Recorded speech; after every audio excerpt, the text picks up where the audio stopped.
So very quickly once again, the DENT specimen, double edge notched in tension is shown. You have to find the eta factor. P is equal to C delta P raised to N is given. Show all the steps, please. Okay. If you go to the book, then the book does not write this. The book does not write this. The book directly says it is starting from here. So I have added this.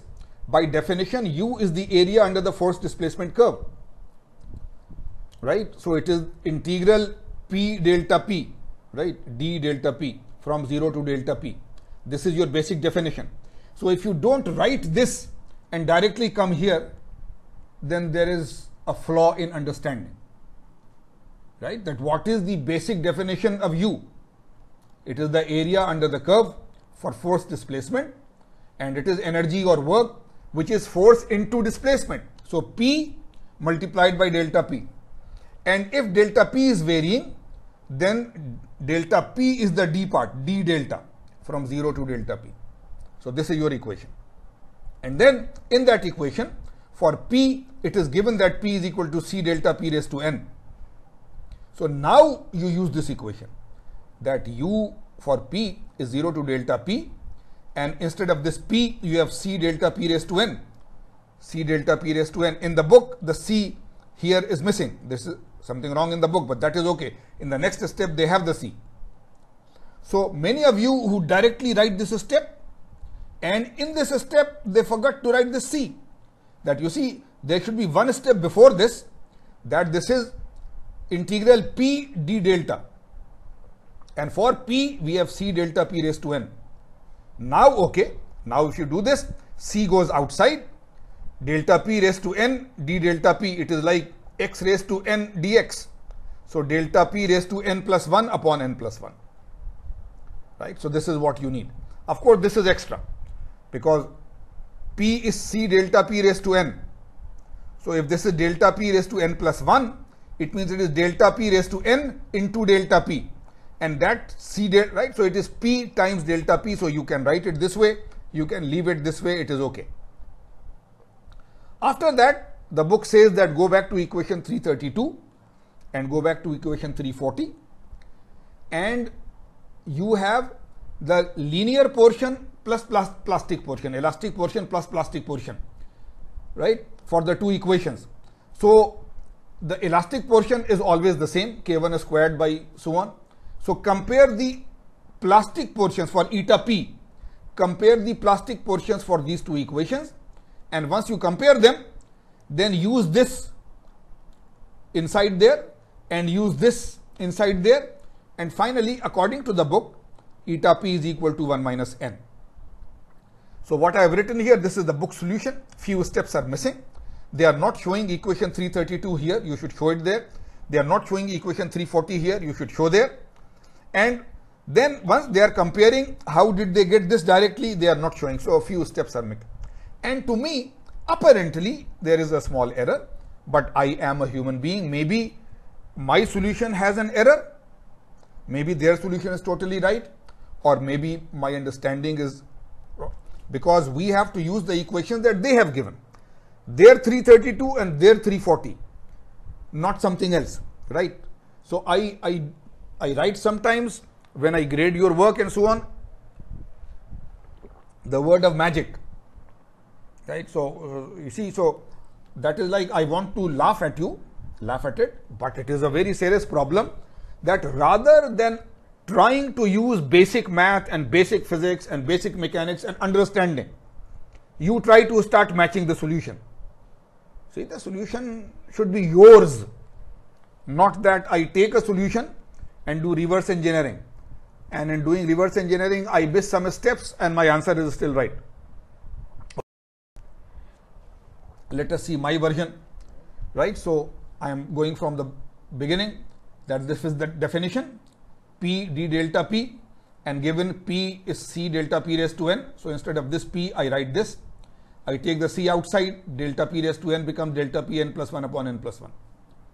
Now equation 332 is J is equal to K1 squared upon E dash. plus 1 upon 2b 2 times integral 0 to p p d delta p minus p delta p. This is equation 332. I am calling it my equation 2. Equation 340 in the book is j is equal to k1 squared by e dash plus eta p up upon bb. Right? Now here also actually there is capital B into B here also. But here they are saying that let us assume that the thickness of the specimen is unity 1. So here also I am saying that okay, to either put capital B there also or put capital B is equal to 1 in the second one also, right? But mention it, let B is equal to 1 unit thickness. So this B from here, B is equal to 1 goes away. So either do this here or here write capital B also, small b into capital B. Later on they will cancel out, no issue. Then we must write this, that this is the linear portion. So compare the plastic parts of equations 2 and 3. Plastic parts, this portion and this portion. If this is also J and this is also J, then this is equal to this only for the plastic parts. So write that comparing plastic parts. Don't do magic. So then yes, eta p up upon a small b is equal to 1 upon 2b and so on. So what I am doing is I am taking this 2 inside. To do your magic, whoever wanted 1 minus n directly, you remove this 2, you wrote this and then you cancelled it out that, oh, if I write this 2, then I will not get 1 minus n. Don't do that. Don't do that. So if I take this 2 inside, 2, so with this integral, it will cancel out. But 2 will go there, so this will become half p delta p, right? So, right, so this is it. So this is it, that eta p up upon bb, b is equal to 1, so only upon b, is 1 upon b into this. And when it is there, then this small b will cancel out. Or as I said, had there been capital BB here and capital BB here, they will cancel out. Okay. So now I am saying that this integral, because p we know that is c delta p raised to n is given. So this we solved out to be c delta p n plus 1 upon n plus 1. And this half p delta p, again this p is c delta p raised to n. So this becomes delta p raised to n plus 1, isn't it? So this integral is this value, this without integral is this value. Put those values there. So c delta p raised to n plus 1 upon n plus 1 from one side and this from the other side. Take the c delta p raised to n plus 1 out. You will have 1 upon n plus 1 minus half, which comes out to be 1 minus n upon 2 into n plus 1. Okay. So this is the value, and if now you write all the values, eta p, thus this now eta p, you get this, and this up is given. How much is up? You solved it, right? You solved up to be c delta p n plus 1 upon n plus 1. So put this up on the other side, this much term is there, divided by this, right? So after cancelling out all the things, I get 1 minus n upon 2, and this is because of this 2. If you remove that 2, then you will still get 1 minus n, but that means that the equation in the book was right? So if I want to have 1 minus n, then I should have the authority to say that the equation here is wrong, this half is to be removed. So either I say that this 2 is wrong here in the equation, I am removing this 2, then okay, I am getting 1 minus n. But if this 2 is right, then I should follow the correct steps and I should get 1 minus n upon 2, right? So whatever your solution is there. So you see, writing all the proper equations in the proper places, writing the steps, that comparing the plastic parts of this and this, and doing your calculation and showing all these steps. This is important. Some of you write step 1, step 2, and again blindly with doing nothing, they write the final answer. I am saying show all steps, otherwise what are you doing? You see, this is This is solved in the book. This is an example which is a solved example. If you are writing step number 1 written in the book, step number 2 written in the book, final answer written in the book, then you are doing absolute zero, nothing, right? And then you claim that, right? People write to me in the email, doctor, my solution is totally correct. Why have you not given me marks? And I wonder about the courage. Na'udhu. See, it is a solved problem.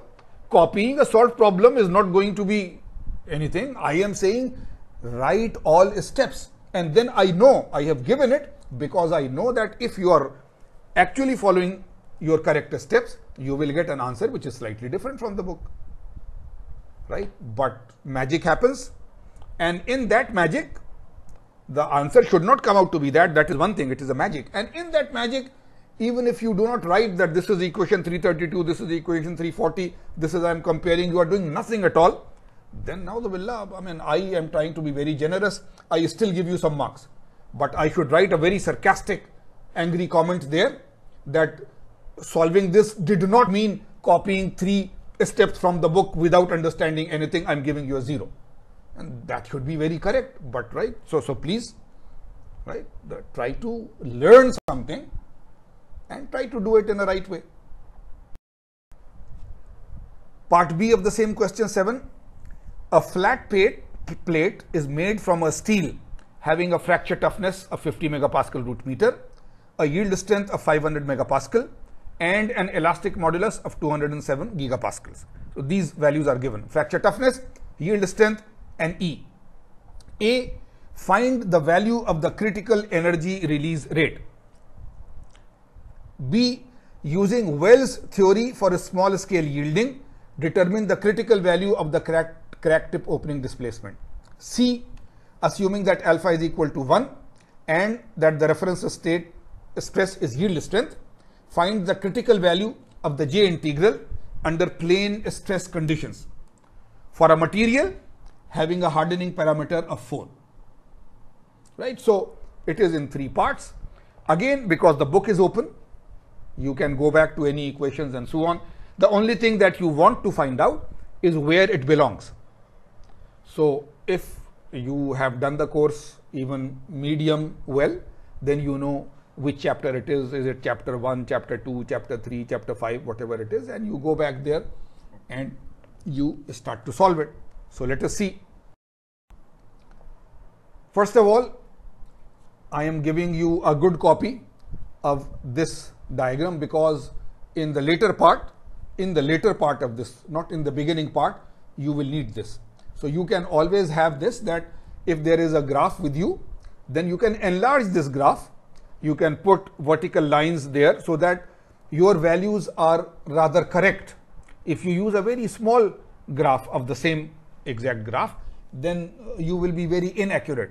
Instead of say 4.5, you can read 5 if the graph is a small. But if you enlarge the graph a little, right, and you have the luxury of having soft copy, so you enlarge the graph, and on the graph you just click on insert a straight line and insert a straight line at this point, insert a straight line at that point, and you exactly know what are the values. So you can have a much better solution if you like, right? So this is how I would generally do it.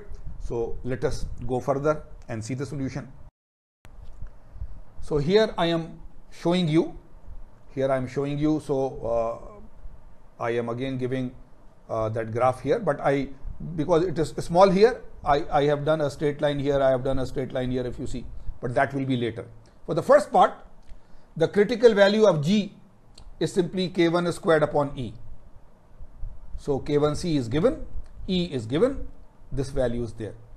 The thing is that this is 12.08 into 10 raised to 3 and the unit is joule per meter square, not megapascal and so on. This is the critical energy. Critical energy is energy per unit surface area. Energy per unit surface area. So there can be many units, but the correct unit is joule per meter square, energy per unit surface area, right? So this is critical.